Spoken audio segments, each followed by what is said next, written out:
আজকের বাইবেল পাঠ ইফিসীয় 1 অধ্যায় 3 পদ এবং 14 পদ আর 2 অধ্যায় 1-2 পদ। ধন্য আমাদের প্রভু যীশু খ্রিস্টের ঈশ্বর ও পিতা, যিনি আমাদিগকে সমস্ত আত্মিক আশীর্বাদে স্বর্গীয় স্থানে খ্রিস্টে আশীর্বাদ করিয়াছেন। 14 পদ। সেই আত্মা ঈশ্বরের নিজস্বের মুক্তির নিমিত্ত তাহার প্রতাপের প্রশংসার নিমিত্ত আমাদের দায়াধিকারের বায়না। 2 অধ্যায় 1 পদ। আর যখন তোমরা আপন আপন অপরাধে ও পাপে মৃত ছিলে, তখন তিনি তোমাদিগকে জীবিত করিলেন।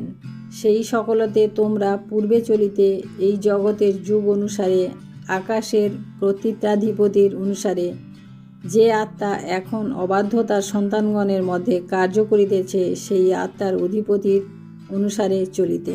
আমেন।